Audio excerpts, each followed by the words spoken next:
बोलायचं. म्हणून साहेब बांगला কথা बोलतो काय Kannada okay voice I speak in Hindi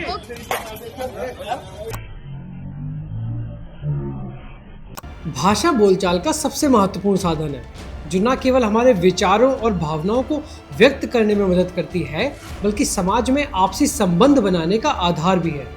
यह ज्ञान, संस्कृति और रीति रिवाजों के आदान प्रदान का भी माध्यम है।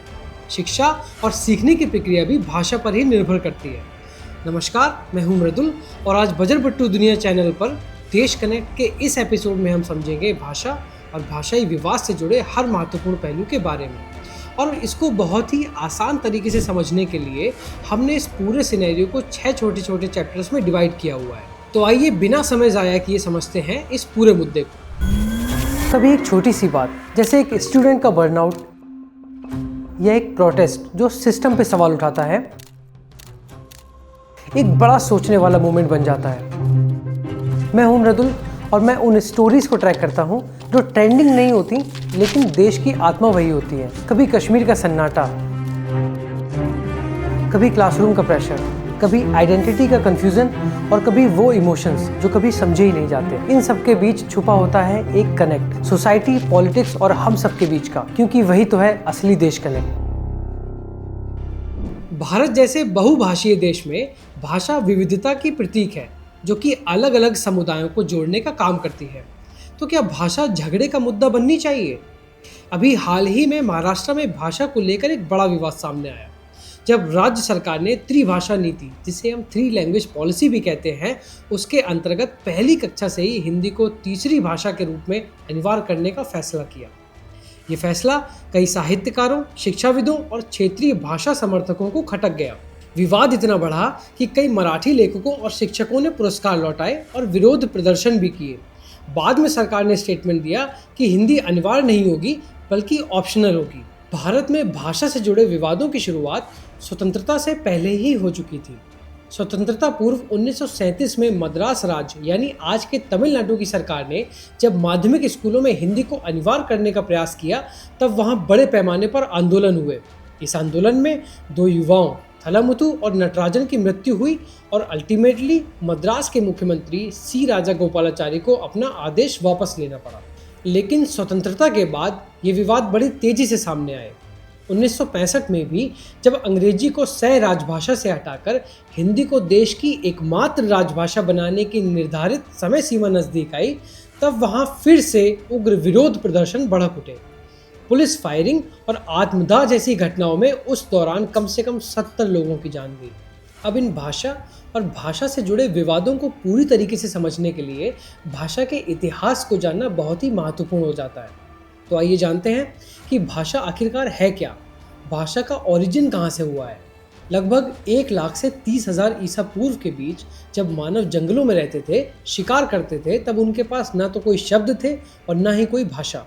वे इशारों, चेहरों के भावों और प्राकृतिक ध्वनियों से बातचीत करते थे। धीरे धीरे उन्होंने सीखा कि अलग अलग ध्वनियाँ अलग अलग भावनाओं और ज़रूरतों को प्रकट कर सकती हैं। यह भाषा की यात्रा की पहली सीढ़ी थी जहाँ संकेत, स्वर और प्रतिक्रिया ही उनके लिए बातचीत का जरिया थे। 30,000 से 8,000 ईसा पूर्व के बीच प्रोटो भाषाओं का जन्म हुआ, यानी ध्वनियों का ऐसा समूह जिससे एक दूसरे की बात समझी जा सके। यही वह दौर था जब मानव ने पहली बार वाणी का उपयोग करना शुरू किया। 3500 ईसा पूर्व के बाद लिखित भाषा की क्रांति शुरू हुई। सबसे पहले सुमेरियों ने क्यूनिफॉर्म लिपि का प्रयोग किया, मिस्र में हायरोग्लिफ्स और भारत में हड़प्पा सभ्यता की चित्रलिपि ने संकेतों के जरिए विचार लिखे।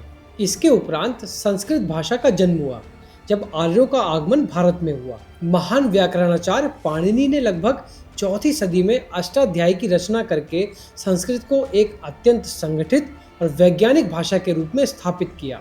1500 ईसा पूर्व से 1000 ईस्वी के बीच भारत में भाषा ने नया रूप लिया। संस्कृत में वेद, उपनिषद, रामायण और महाभारत जैसे महाकाव्य रचे गए। लेकिन संस्कृत न केवल धार्मिक ग्रंथों की भाषा रही बल्कि दर्शन, खगोल, गणित शास्त्र, आयुर्वेद और कविता का भी प्राथमिक माध्यम बनी।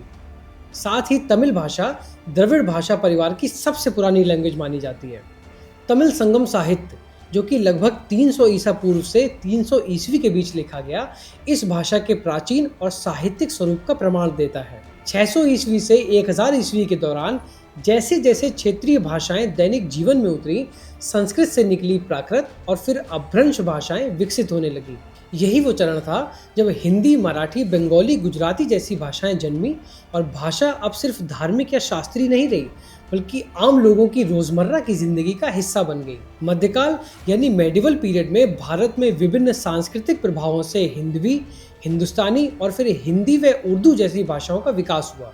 स्वतंत्रता के बाद संविधान में 22 भाषाओं को आधिकारिक रूप दिया गया। हिंदी को राजभाषा बनाया गया और अंग्रेजी को सह राजभाषा के रूप में रखा गया। भारत विविधताओं का देश है और इस विविधता में एकता लाना सरकार की सबसे बड़ी चुनौती रही है। इसलिए 1960 के दशक में कोठारी कमेटी में त्रिभाषा नीति की नींव रखी गई और 1968 में नेशनल एजुकेशन पॉलिसी में 3 लैंग्वेज फार्मूला लाया गया। इसका मकसद था बच्चा अपनी जड़ों और अपने देश से भी जुड़ा रहे और दुनिया से भी पीछे न रह जाए। इसलिए तय हुआ कि हर छात्र को 3 भाषाएं सिखाई जाएंगी, अपनी मातृभाषा, हिंदी और एक अंतर्राष्ट्रीय भाषा। इस त्रिभाषा नीति पर हमने महाराष्ट्र और दिल्ली विश्वविद्यालय के प्रोफेसर से बातचीत की। आइए जानते हैं इस पर उनकी क्या राय है। सेंट्रल गवर्नमेंट ने जो सुझाव दिया है और वो त्रिभाषा सूत्र अभी से नहीं है, वो पिछले जो आयोग आए थे उन्होंने भी बोला है त्रिभाषा सूत्र। लेकिन प्रॉब्लम क्या है कि कहाँ से लागू करना है, पहली कक्षा से लागू करना है या 5वीं कक्षा से? 5वीं कक्षा से लागू करो, कुछ प्रॉब्लम नहीं है। ये जो दुराग्रह है कि वो हम पहली कक्षा से ही पढ़ाएंगे, ये क्यों आया है? एक भाषा का विरोध निश्चित तौर पर ना तो राष्ट्र के पक्ष में है, ना तो क्षेत्र के पक्ष में है, ना तो व्यक्ति के पक्ष में। ये किसी न किसी राजनीतिक गिरोह के पक्ष में। भाषा आपको अपनी बोलनी चाहिए, लेकिन दूसरे को आपकी भाषा बोलनी चाहिए, इसकी बाध्यता। एक तो आप दूसरे की लिबर्टी मारते हैं और दूसरी बात यह है कि आपके समाज में आकर दूसरे लोग यदि उपयोगी नहीं होंगे तो वहां टिक नहीं पाएंगे, और यदि उपयोगी होंगे तो अपनी भाषा में बोलेंगे ही, आप उनको रोक नहीं पाएंगे। तो यदि उत्तर भारत का आदमी जाएगा बेंगलुरु में या जाएगा मुंबई में, महाराष्ट्र और कर्नाटक में, तो वो अपनी भाषा वहां बोलेगा। और यदि उत्तर भारतीय लोग वहां उपयोगी नहीं होंगे तो वहां टिक नहीं पाएंगे, और टिक जाएंगे तो उनकी भाषा भी टिकेगी ही, उसे कोई मिटा नहीं पाएगा। ये सिर्फ राजनीतिक गिरोहों के झगड़े बनते रह जाएंगे, ये सभ्यता का प्रश्न ही नहीं। भारत भाषाई विविधताओं का देश है, लेकिन आज भारत में लगभग 44% लोग हिंदी को मुख्य भाषा के रूप में बोलते हैं और इससे कहीं अधिक लोग इसे समझ और दूसरी संस्कृति के लोगों के साथ बातचीत करने के लिए इस्तेमाल करते हैं। इसलिए विद्वानों का मानना है कि हिंदी एक लिंक भाषा के रूप में देश को जोड़ने की शक्ति रखती है। लिंक लैंग्वेज का हिंदी में अर्थ संपर्क भाषा है। इसे ब्रिज लैंग्वेज या लिंकिंग लैंग्वेज के रूप में भी समझा जा सकता है, जो अलग अलग भाषाओं को बोलने वाले लोगों के बीच बोलचाल का माध्यम बनती है। 1956 की गोपाल स्वामी कमेटी रिपोर्ट ने सुझाव दिया था कि हिंदी बिना क्षेत्रीय भाषा की भूमिका घटाए व्यावहारिक बातचीत की भाषा बन सकती है। प्रसिद्ध भाषाविद सुनीति कुमार चटर्जी के अनुसार हिंदी उत्तर और दक्षिण भारत के बीच एक पुल का काम कर सकती है। वहीं गणेश देवय का मानना है कि हिंदी सिनेमा, टेलीविजन और रेडियो के माध्यम से एक सांस्कृतिक शक्ति बन गई है, जो कई भाषा समूह द्वारा बिना दबाव के स्वीकार की गई है। अंतर्राष्ट्रीय भाषाविद डेविड क्रिस्टल के अनुसार वो भाषा जो लोकप्रिय संस्कृति, व्यापार और मनोरंजन के माध्यम से फैलती है, वह किसी भी लागू किए गए माध्यम से ज़्यादा एकजुट करती है।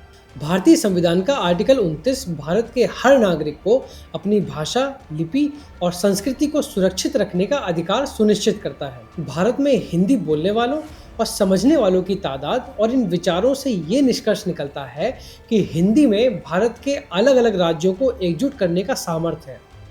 ऐतिहासिक रूप से भाषा कभी भी समाज को तोड़ने का माध्यम नहीं रही है। हमारी बोली सिर्फ भाषा नहीं होती, वो हमारी जड़ों से जुड़ी एक पहचान होती है। हमारे त्यौहार, चाहे वो पोंगल हो या लोहड़ी, ओणम हो या गणपति विसर्जन या दीपावली, ये सिर्फ रीति रिवाज नहीं बल्कि भावनाएं होते हैं। इनकी असली मिठास इनकी बोली के लोक गीतों में ही बसी होती है। इसलिए जब हम भाषा से जुड़े विवादों को मानवता से ऊपर रख देते हैं तो हम अपनी एकता को ख़त्म कर रहे होते हैं। इसलिए इसको संवाद के सबसे बड़े उपकरण के रूप में ही देखा जाए तो बेहतर होगा। आज कुछ राजनेता भाषा को राजनीतिक हथियार बनाकर अपने फायदे के लिए इस्तेमाल कर रहे हैं, तो उनके लिए हमारा जवाब इन पंक्तियों में छुपा हुआ है। चल मेरे दोस्त, मेरे भाई, एक काम करते हैं। तेरी मराठी को प्रणाम और मेरी पंजाबी का सम्मान करते हैं। तेरी कन्नड़ को धन्यवाद और मेरी उर्दू को सलाम करते हैं। तेरी बंगाली की मिठास को प्यार और मेरी डोगरी की मिठास में आहें भरते हैं। तेरी मणिपुरी में सुंदरता और मेरी पहाड़ी में ठंडक ढूंढते हैं। तेरी मारवाड़ी में अतिथि सत्कार और मेरी हरियाणवी में कमाल करते हैं। तेरी भोजपुरी की ताल में नाद और मेरी कोंकणी में नाच करते हैं। आज हम देश कनेक्ट के इस एपिसोड को इसी पॉजिटिव नोट पर ख़त्म करते हैं। अब इस पूरे मुद्दे को समझने के बाद आपकी इस पर क्या राय है, हमें कमेंट सेक्शन में ज़रूर बताएं। जल्दी ही मिलते हैं बजर बुट्टू दुनिया पर एक नए डिटेल्ड एपिसोड के साथ। धन्यवाद।